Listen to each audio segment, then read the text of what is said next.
Hi, students. It's Mrs. Mullins. I'm welcoming you back from spring break. I hope you all had a pleasant spring break, that you got lots of rest, but on those great days that we had great weather, that you went outside and enjoyed the weather. Today, for language arts, Mr. Siebert and Mrs. Colvin's assignment is reading from New Zealand, an article, a health article actually, on why everything is closing for coronavirus. It's called Flattening the Curve. As you can see on my screen, I have the assignment up. I want to highlight a couple things for you first before we read. Up here in this right corner, I am able to manipulate the Lexile level. So if I want to read this at kind of a easier Lexile, I can just scroll down and change the Lexile, and it will change some of the story to an easier reading. I'm not sure if you're able to do that, but if you are, that's how you can do it. And also, for those of you that would rather read this article in Spanish, if you click right here, this article will translate into Spanish and you can read it that way. So let's get to it. So our title says, why everything is closing for coronavirus. There's a question there, and it's not necessarily a question as it is more of a statement. Do you see the colon? That means right after it, that's answering kind of what that's talking about. So why everything is closing for coronavirus? The answer is it's called flattening the curve. This is such a relevant article to what we're dealing with in our lives right now. Everybody in the news is talking about flattening the curve. So this article is hopefully ways that we can flatten the curve. So let's go down. We see of course, the picture of the police officer with a sign that says this park is closed. That's in New York. So if we go down and read the article, based on the title, what do you think this article is all going to be about? Do you think it's all going to be about everything closing for coronavirus? Or do you think it's more everything about flattening the curve?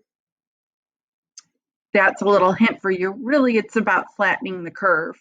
So if we get to the part of reading, one thing I want to remind you is that you can have this read to you if you don't want me or Mr. Seaver to read it, by using Snap and Read. So remember, that's up here on your laptop, Snap and Read Universal, and that's where you would click and have it read to you. But in the meantime, I'll be reading this. So South by Southwest, or SXSW for short, is a huge music, film, tech, educational festival. It brings hundreds of thousands of visitors to Austin, Texas every March. When organizers canceled the festival, it was only a matter of time before other major events also canceled.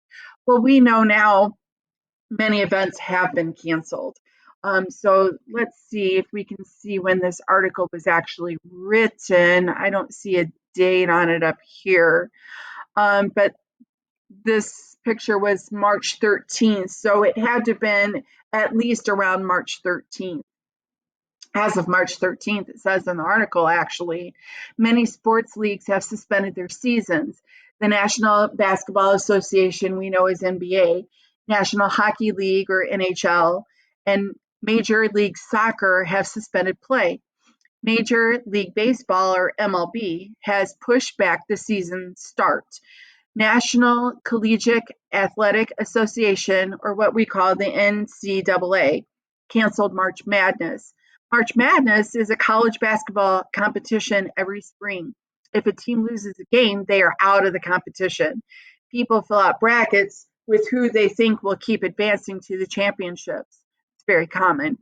Several universities have canceled spring football games. The Professional Golfers Association, or PGA, that tour canceled the Players' Championship. And the future of the 2020 Summer Olympics in Japan is in doubt. Actually, it's not in doubt anymore.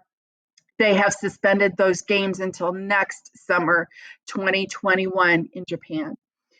That's current news. School districts from Seattle, Washington to Baltimore, Maryland. So Seattle, Washington's the West Coast to Baltimore, Maryland on the East Coast. So all across the United States have closed schools. So have entire states, including Maryland, Michigan, and Ohio. And of course, I think every state now is not just those three. More than 100 colleges and universities have canceled all in-person classes and moved online. The huge music festival Coachella has been postponed. So have a long list of concerts and music tours and all Broadway shows through April 12th, which was yesterday. But if you have kept current with the news, everything is still suspended, actually. Even all Disney parks have closed their gates.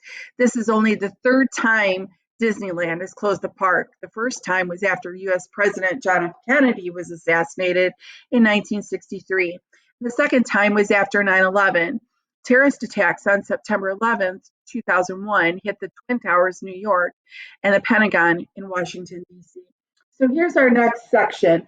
The heading says economic impacts. So this section is all going to be the impact on our economics.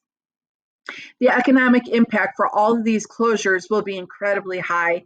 Canceling the SXSW, if you remember, is the South by Southwest, will mean a loss of more than $350 million. This includes thousands of low-income workers, lost tips and wages. However, that won't even be close to how much it will cost sports teams and amusement parks to close down. So the decision to suspend seasons, cancel events, and close up shop is not being made lightly. And yet, there have only been about 1,660 cases of COVID-19 diagnosed in the United States. Remember, this article was written March 13th. I looked up the stats for right now, current today. There are 525,704 cases right now in the United States. The article says there have been fewer than 50 deaths because of the COVID-19 in the United States. Actually, now, currently today, there have been 20,486 deaths in the United States. The coronavirus is a flu-like illness that began in China and has been spreading across the globe since December 2019.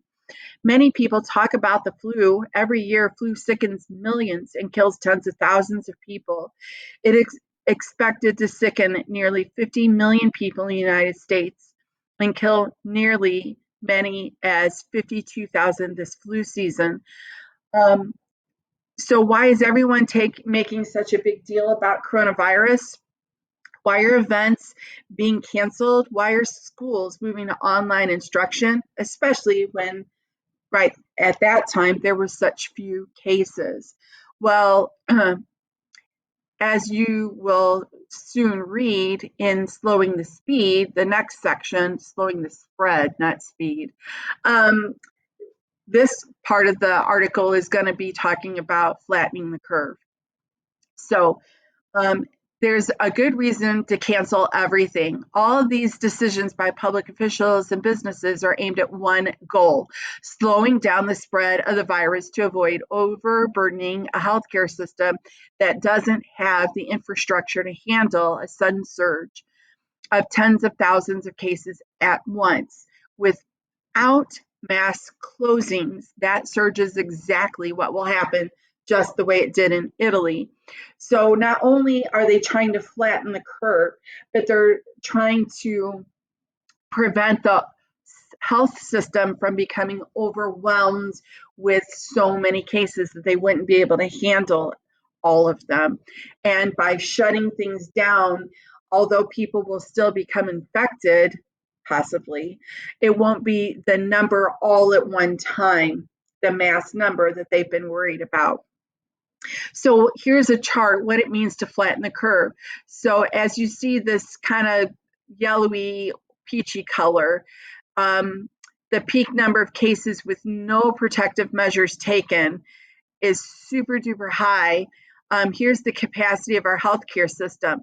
So while these people underneath might be all right, all of these people on top that are effective will not be okay. And the reason to flatten the curve is to spread that out more so it's not such a high peak of mass numbers, but still a lot of people, but spread out so that taking care of them and giving them health care is more feasible. That's the reason for flattening the curve.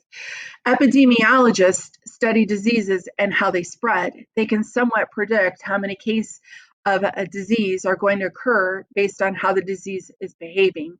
Continuing business as usual allows cases to escalate rapidly in just a few weeks, spiking so high at once that they completely overwhelm hospitals.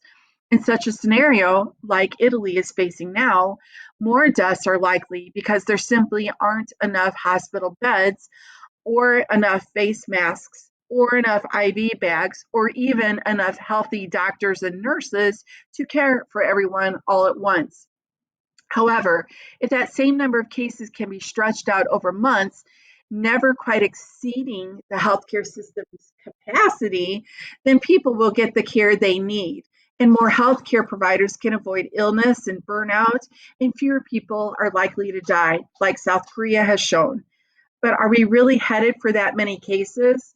Well, as you heard me say, we've already met that many cases.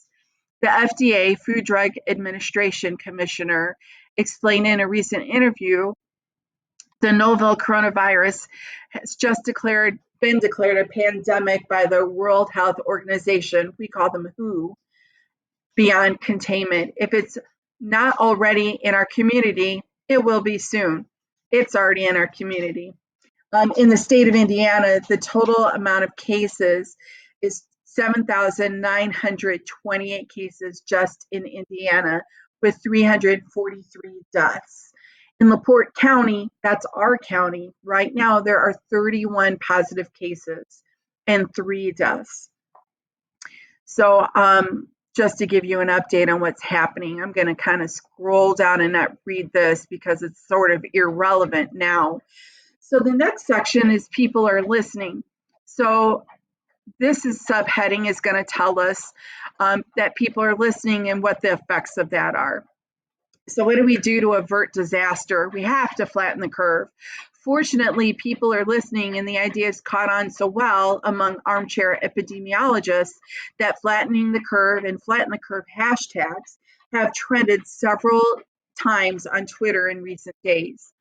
Clearly, public officials and businesses are listening to the warnings of public health officials, as evidenced by all the closings and cancellations. But to be effective, ordinary people need to do their part by avoiding as much as possible any crowds and places where large numbers of people congregate, such as movie theaters, malls, and events that haven't been canceled. But of course, in our world right now, pretty much everything has been canceled to prevent the widespread of coronavirus. So, girls and guys, this is my reading of this article. Please don't forget to go to the form on either Mr. Seaver or Mrs. Colvin's page and fill out the form today to count your presence. I hope to see you soon. Please send me a picture of the character you dressed up as today so that I can try and guess who it is.